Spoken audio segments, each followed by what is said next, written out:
संपूर्ण जीव ब्रह्मा से उत्पन्न हुए हैं, अतएव वे सभी क्या ब्राह्मण कहला सकते हैं? नहीं, क्योंकि वर्ण से, जाति से और पिता से ब्रह्मतेज प्राप्त नहीं होता है। प्राचीन भारतीय दर्शन में यह विचारधारा है कि संपूर्ण जीव ब्रह्मा से उत्पन्न होते हैं, लेकिन क्या इससे सभी जीवों को ब्राह्मण होने का अधिकार प्राप्त होता है? बिल्कुल नहीं। वर्ण, जाति और पिता के आधार पर ब्रह्मतेज प्राप्त नहीं होता, बल्कि व्यक्ति के गुण और कर्म ही उसकी पहचान बनाते हैं।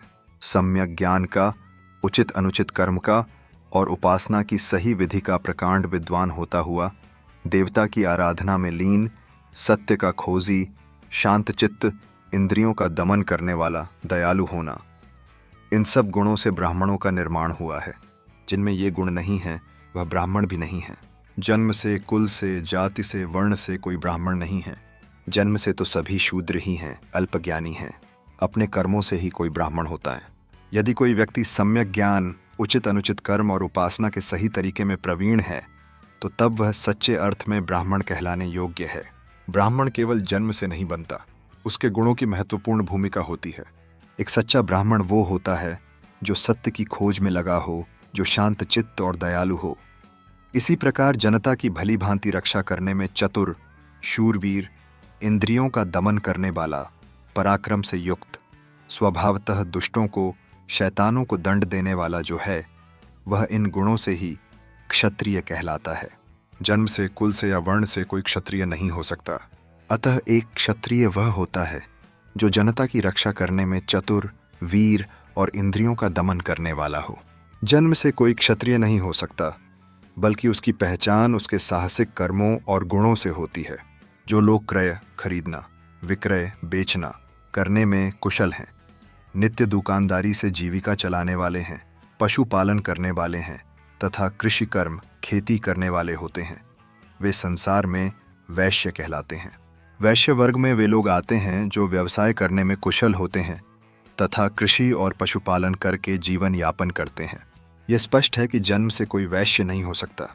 जो लोग द्विज, ब्राह्मण, क्षत्रिय, वैश्य की सेवा में निरत, सूरवीर, शांतचित्त, जितेंद्रिय, हल, काष्ठ तथा तृण, घास आदि का भार वहन करने वाले होते हैं, वे निम्नतर कार्य करने वाले शूद्र कहलाते हैं। प्राचीन काल में वे शूद्र माने जाते थे जो द्विज जातियों की सेवा में लगे रहते हैं।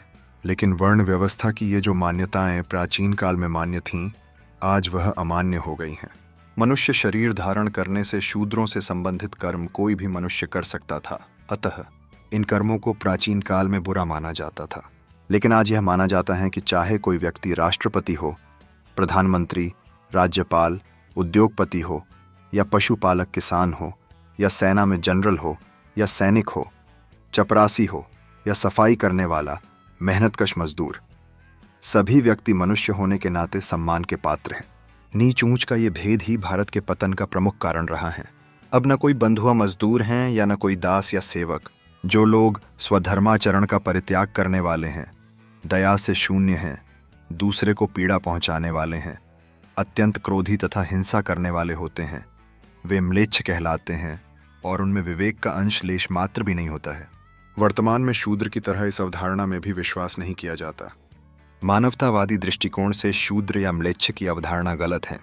मनुष्यों को पूर्व अर्जित कर्म फलों भोगने के योग्य जैसी बुद्धि उत्पन्न होती है, तब उसके अनुसार पाप अथवा पुण्य कर्म करने में मनुष्य समर्थ होता है, अन्यथा असमर्थ रहता है। मनुष्य को अपने कर्मों के फलों के अनुसार बुद्धि प्राप्त होती है और वह पाप या पुण्य कर्म करने में समर्थ होता है। जैसे कर्मों का फल उदय होता है, उसी के अनुसार वैसी बुद्धि होती है तथा जैसी भवितव्यता होनहार होती है, उसी के अनुसार वैसे सहाय साथी भी होते हैं। भाग्य और पुरुषार्थ के बीच संतुलन बनाना आवश्यक है। यदि सभी कार्य सिर्फ भाग्य पर निर्भर हैं, तो कर्तव्य का बोध व्यर्थ हो जाता है। यदि यही निश्चित हो कि जो कुछ होता है वह सब पूर्व कर्मों के अनुसार ही होता है, तो यह कर्तव्य है और यह कर्तव्य नहीं है, इसके बोधक सभी उपदेश व्यर्थ हो जाएंगे। जो बुद्धिमान एवं प्रशंसनीय चरित्र वाले हैं, वे पुरुषार्थ में विश्वास करते हैं, अर्थात उद्योग करते हैं, प्रयास करते हैं, और जो पुरुषार्थ करने में असमर्थ कायर हैं, वे भाग्य की उपासना करते हैं, अर्थात भाग्य के भरोसे बैठे रहते हैं। भाग्य और पुरुषार्थ इन दोनों के ऊपर ही संपूर्ण जगत के कार्य स्थित हैं।